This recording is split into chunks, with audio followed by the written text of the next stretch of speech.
sozinha, cristalizada num eterno hoje. Não tem problema, nem pedrinhas de brilhante. Aliás, os problemas são meus, pois ela desconhece o tempo. Iluminada pela luz do sol, serve aos passantes. Com o luar da noite, acolhe os namorados e, discreta, nem vê as carícias e os beijos que eles trocam. A antiga e simpática Rua Quintino Bocaiúva. Meu pensamento, que não tem profundidades abissais, fica divagando por sua causa.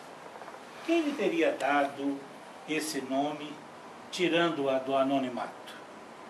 Desconheço o autor da ideia. Este nome, contudo, é rico de significado. Quintino Bocaiúva destaca-se entre os vultos que deixaram marca na vida pública brasileira no período republicano, quando, sob o comando do Marechal Deodoro da Fonseca, encerraram abruptamente o reinado de Dom Pedro II e instalaram o regime republicano em nosso país. Abre aspas. A República do Brasil foi proclamada não como um brado de reação e vingança contra os homens que representavam o regime monárquico, mas como verdadeiro brado de fraternidade para todos os cidadãos brasileiros, estendendo como um palho o lábaro da liberdade para acolher todos os filhos deste grande país. Fecha aspas. São palavras de Quintino Bocaiúva, ativo propagandista do novo regime, implantado a 15 de novembro de 1889 e pelos próprios contemporâneos, considerado como um dos baluartes e mesmo como uma reserva moral daquela época. Grande nome tem a minha rua, invejável nome como homenageado na Petite Soir local, mesmo que tenha sido há muito tempo e que hoje seja também conhecida ainda como a Rua da Cadeia. Quintino Bocaiúva nasceu no Rio de Janeiro a 4 de dezembro de 1836. Foram seus pais, Quintino Ferreira de Souza e Maria Candelária Moreno de Souza. Cedo ainda, acompanhando a voga nacionalista entre os estudantes da época, adota o nome indígena de Bocaiúva, tirado da palmeira também conhecida como Bacaúba ou Macaúba. Por esse motivo, foi censurado pelo seu tio Pedro Moreno Dalagão, que lhe pagava os estudos em São Paulo. Segundo o tio, Quintino poderia, depois de maior mesmo, acrescentar um nome ao que já tinha e não desligá-lo da maneira que fez. Muitas vezes fico admirada quando, na pequenez do meu discernimento, escuto certos indivíduos estufarem o peito e dizerem, cheios de certeza: não sou político, detesto política, como se fosse possível. Aprendi com o dramaturgo, romancista e poeta, o pensador alemão Bertolt Brecht, que considerava a respeito da participação política que o homem não pode renunciar à ação sem ser inútil. Repetindo palavras de Quintino Bocaiúva, anotamos: nem é digno de ser um homem livre o que abdica voluntariamente da sua razão, do seu critério, do seu voto, do seu patriotismo.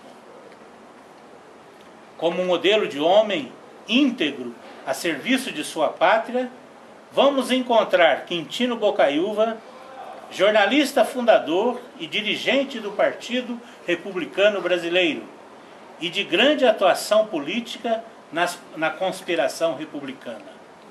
Tanto é que foi no seu escritório, junto com outros companheiros, como o Major Solon Ribeiro e Benjamin Constant, que se discutiu sobre a fixação do dia para o pronunciamento. Proclamada a República, Quintino participava ativamente do governo provisório, assumindo a pasta das relações exteriores e interinamente a pasta da agricultura.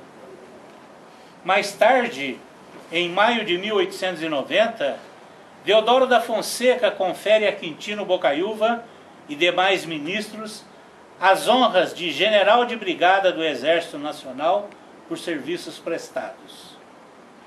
Nessa nova era, a da República, um regime que permite a ampliação da cidadania, a participação popular, a democracia, Quintino Bocaiúva foi eleito senador pelo estado do Rio de Janeiro por 5 vezes e eleito presidente do Rio de Janeiro.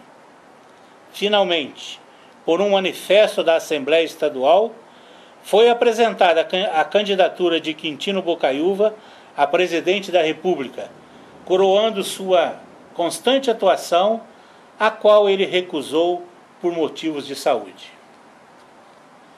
Entre as individualidades notáveis da cena política de seu tempo e ligadas de algum modo a Quintino Bocaiúva, vamos encontrar José Maria da Silva Paranhos, senador pela província de Mato Grosso e barão do Rio Branco.